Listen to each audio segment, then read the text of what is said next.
Surely deep in our hearts, each of us yearns for a moment of silence, a place where time stops, so we can return to our purest and most peaceful memories. I am Eleanor, 72 years old this year. Let me indulge you in the lingering scent of old books, the gentle scent of lavender, and the rustling sound of golden autumn leaves. In this quiet space, my life story will be a sedative, gently lulling you into a good night's sleep. Close your eyes, take a deep breath, and listen. Chapter 1. The Firefly Jar. The old mason jar sat on my windowsill, catching the last rays of the Vermont sunset. Its glass was cloudy now, scratched from years of use, but it still held a faint glow in my memory. A glow of fireflies flickering like tiny stars in the summer nights of Willow Creek. I'm Eleanor Harper, Ellie to those who know me, 72 years old, with a lifetime of stories tucked away in my heart. Tonight, as the crickets began their soft chorus outside, that jar pulled me back to 1955, when I was just a girl with pigtails and a heart full of wonder. I settled in my rocking chair, the one my husband George had made before he passed. Its wood smoothed by years of use. The room was quiet, save for the gentle creak of the chair and the distant hum of the evening. I closed my eyes. And there it was, Willow Creek, Vermont, as clear as if I'd never left. The air smelled of fresh-cut grass and honeysuckle, warm and sweet, the kind of scent that wraps you in a hug. The sky stretched wide, painted in shades of pink and lavender, and the world felt soft, safe, like a lullaby.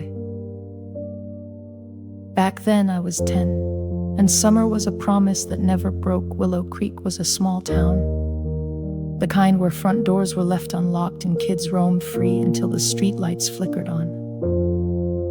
My world was the winding dirt roads, the general store with its jingling bell, and the river that ran through the heart of town, its waters whispering secrets to anyone who listened. My best friend was Lucy Bennett, a girl with a laugh like a bubbling brook and eyes that sparkled like the river under the sun. We'd meet every morning at the oak tree by her house, our bikes propped against its trunk, ready for the day's adventure. "Ellie, let's go to the meadow today," Lucy would say, her voice bright as she tied a scarf around her ponytail. And off we'd go, petals spinning, the wind brushing our cheeks like a gentle hand. That summer, we had a ritual, catching fireflies. It was the simplest thing, but to us, it was magic. We'd wait until dusk, when the sky turned a deep indigo and the first fireflies blinked to life. Lucy carried the mason jar, its lid poked with tiny holes so the fireflies could breathe. I brought a little net, one my dad had made from an old curtain and a stick. We'd run through the meadow behind the school, giggling as we chased those tiny lights, their glow soft and fleeting like dreams you could hold for a moment. "Look, Ellie," Lucy whispered one night, holding up the jar. Inside, a dozen fireflies pulsed, their light warm and golden, casting shadows on her face. We sat cross-legged in the grass, the meadow stretching around us, alive with the hum of crickets and the rustle of leaves. The air was cool now, the heat of the day fading, and the world felt like it belonged to us alone. "Let's make a wish," I said, my voice barely above a whisper. It was something my mom taught me, that fireflies carried wishes to the stars. Lucy closed her eyes, her lips moving silently, and I did the same. I don't remember what I wished for. Maybe a new bike or a trip to the county fair. but I remember the feeling, the quiet certainty that the world was kind, that tomorrow would be just as beautiful as today. We'd release the fireflies before heading home, watching them drift back into the night, their lights blending with the stars above. Lucy would squeeze my hand and we'd promise to catch more tomorrow. And we always did.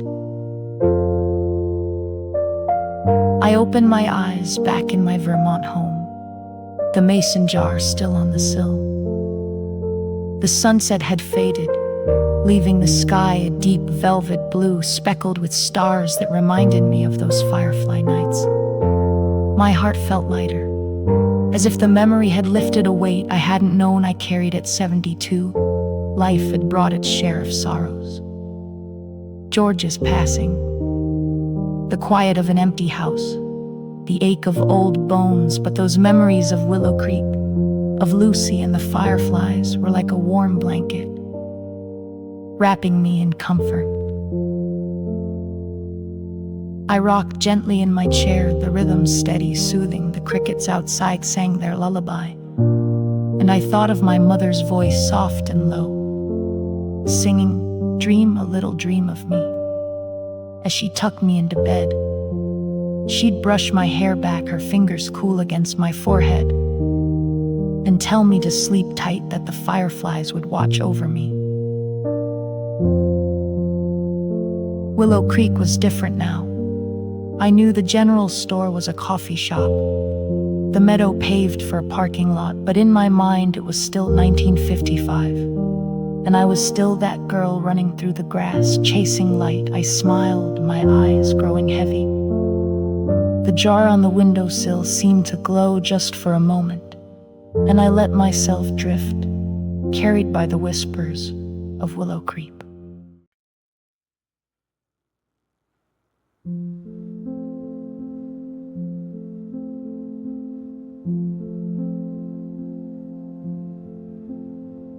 The river picnic.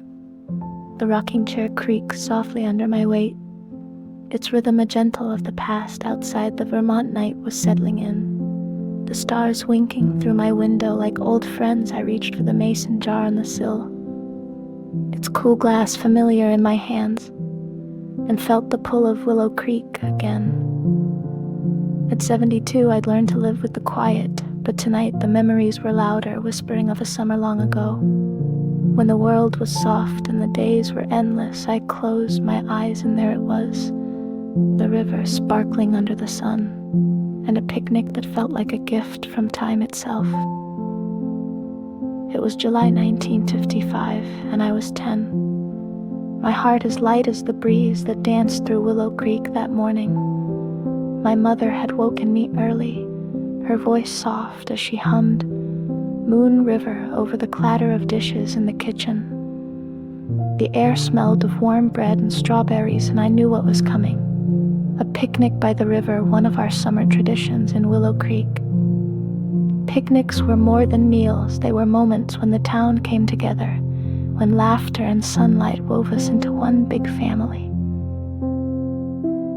I slipped on my favorite cotton dress, blue as the sky, and ran to the kitchen. Mom was packing a wicker basket, her hands deft as she wrapped sandwiches in wax paper and tucked in a jar of lemonade.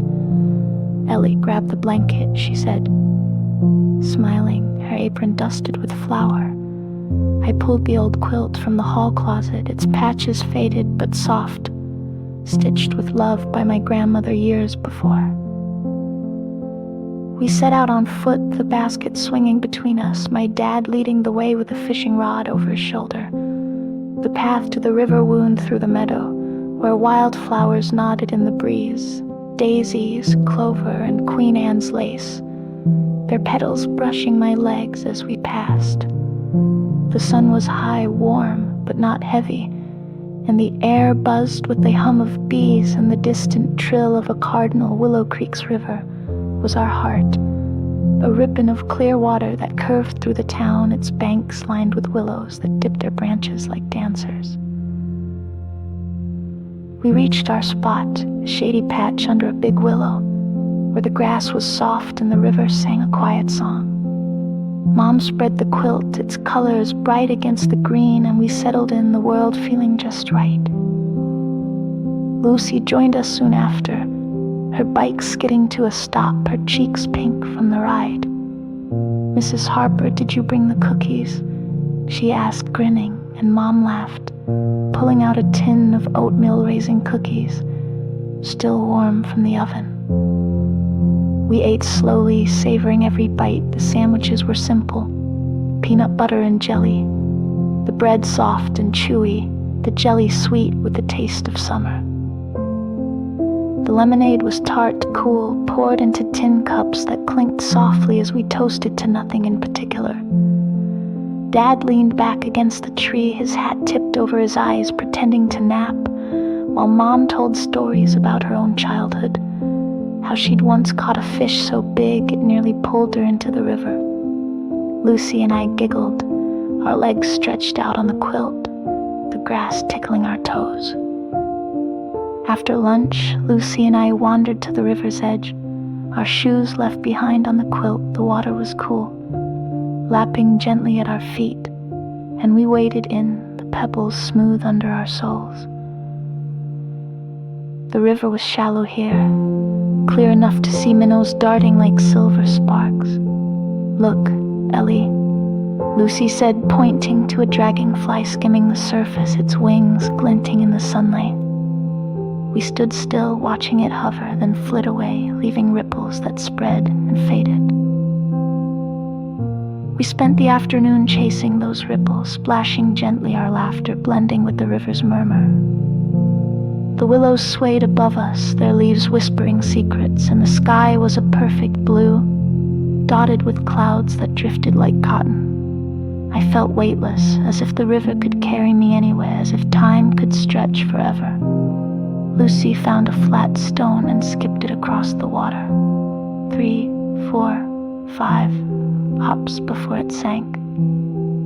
"Your turn," she said, handing me a stone smooth and warm from the sun. I tossed it, watching it skip twice, then plop, and we laughed again, the sound as light as the breeze. As the sun began to dip, painting the sky in shades of peach and gold, Mom called us back to the quilt. She'd brought a small radio, its antenna tilted to catch the signal from Burlington, the Everly Brothers.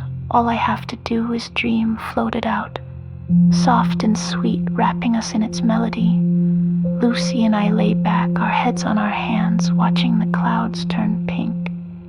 "What do you dream about, Ellie?" Lucy asked, her voice quiet. "I don't know," I said, staring at the sky. "Maybe living by the river forever, with picnics every day." She smiled, her eyes half closed, and I knew she felt it too. The peace of this moment, the way it held us like a gentle hand.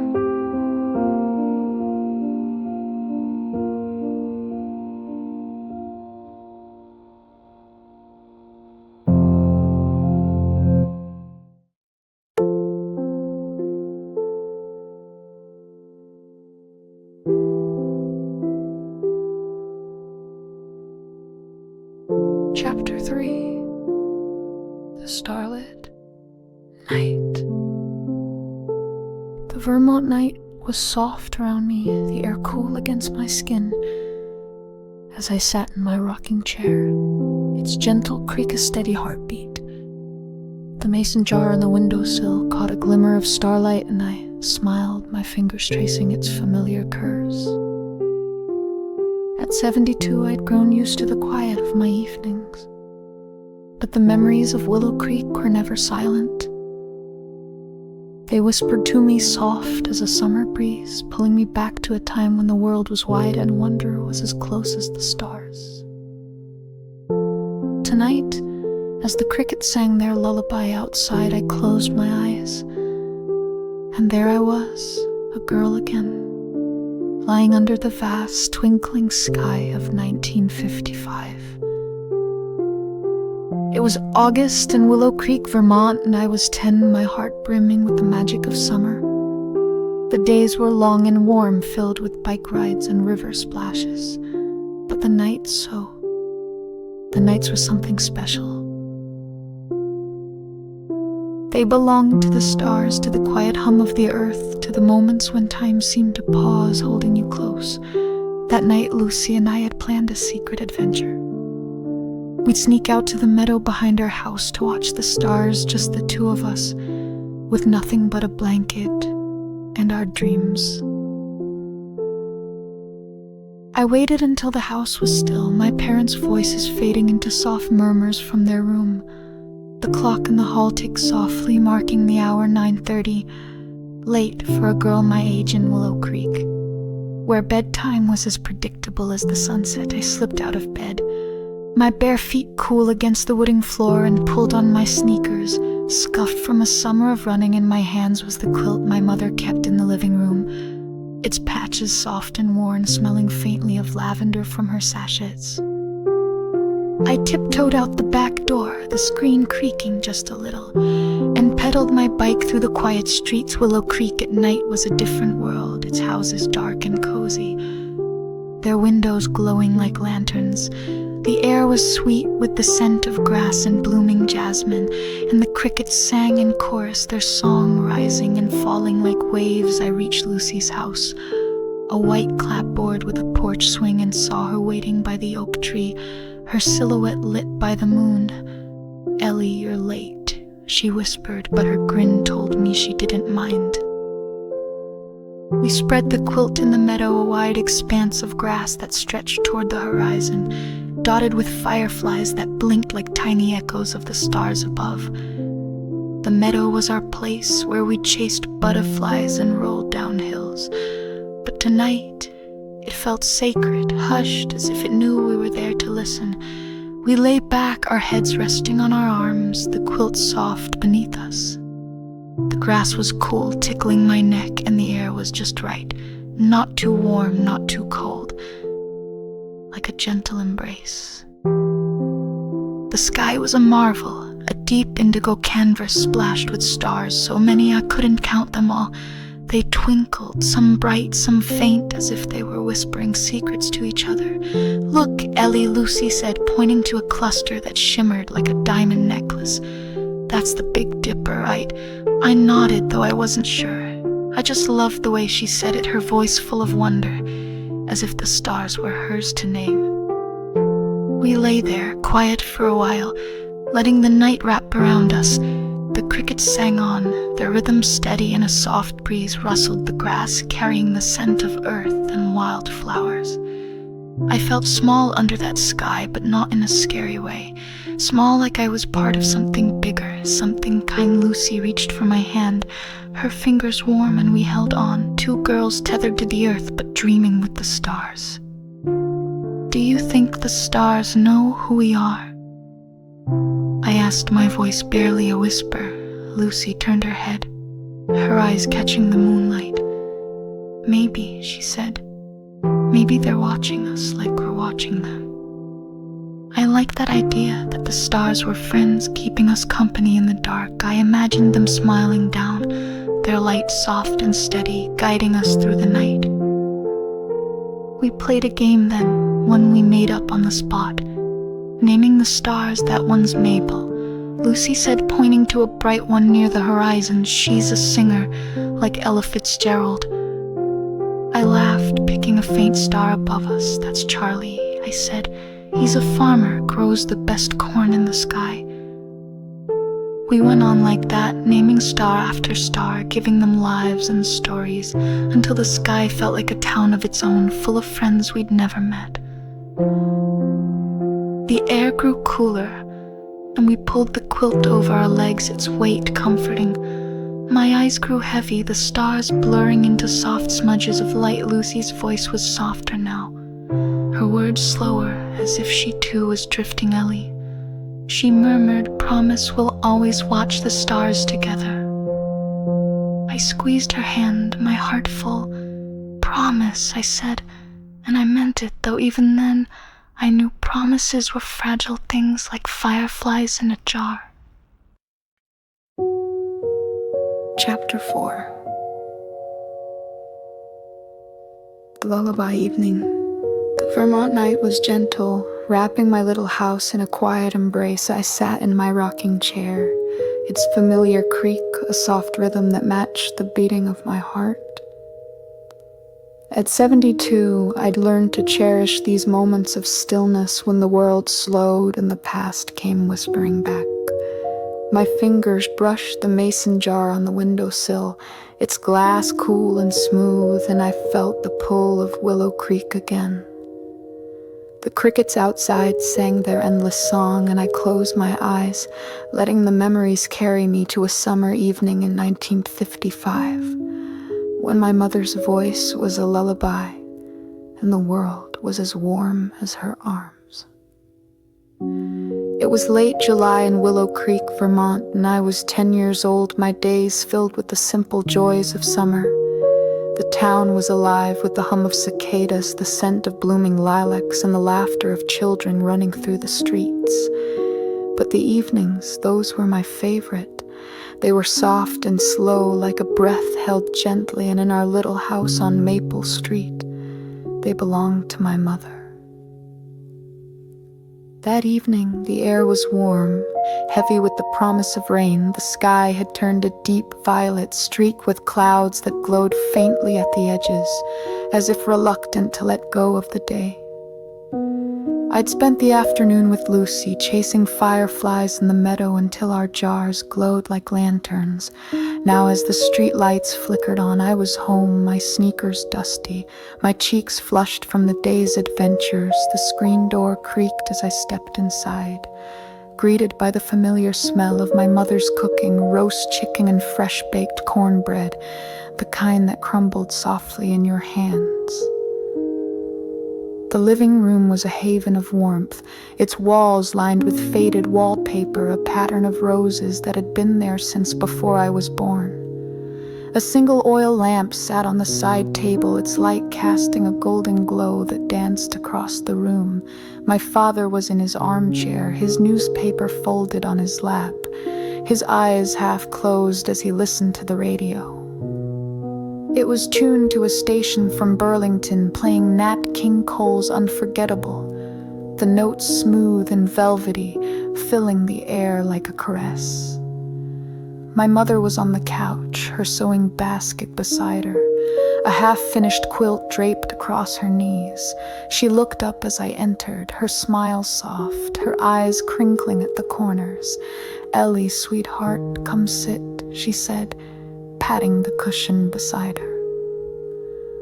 I kicked off my sneakers and curled up next to her, the couch sinking comfortably under my weight. Her arms slipped around me, warm and steady, and I leaned into her, breathing in the scent of lavender and soap that always clung to her. The quilt was a patchwork of colors, blue, red, yellow, each square a piece of our family's story stitched together with her careful hands. "This one's from your baby blanket," she said, pointing to a faded blue patch. "And this one's from your father's old shirt." I traced the stitches, feeling the softness of the fabric, the love woven into every thread.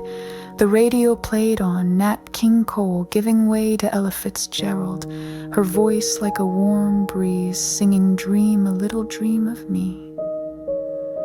My mother began to hum along, her voice low and sweet. Blending with the music, I closed my eyes, letting the sound wash over me. As soothing as the river we'd picnicked by weeks before, the room felt like a cocoon, safe and quiet.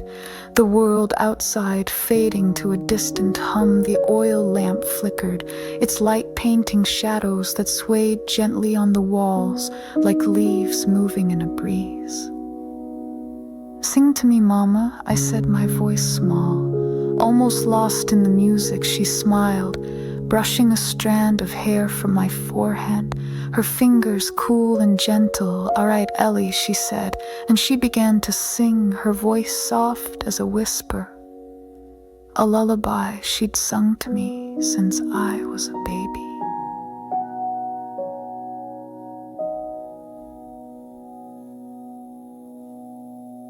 "Hush, little baby, don't say a word. Mama's gonna buy you a mockingbird. Her words were a melody, each note wrapping around me. Like a blanket I nestled closer, my head resting against her shoulder, the quilt warm across my lap.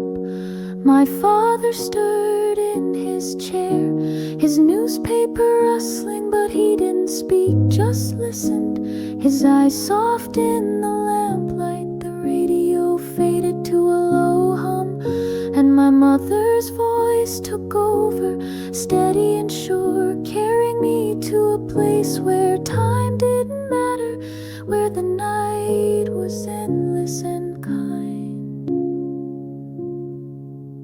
Outside, the first drops of rain began to fall, tapping lightly on the roof, a gentle rhythm that joined the lullaby. The air grew cooler, slipping through the open window, carrying the scent of wet earth and grass. I imagined the rain washing over Willow Creek, softening the streets, glistening on the leaves of the oak tree outside. The world felt clean, new, as if the rain was singing its own song, a duet with my mother's voice. She sang on, moving from the lullaby to another song, one I didn't know the name of, but it felt like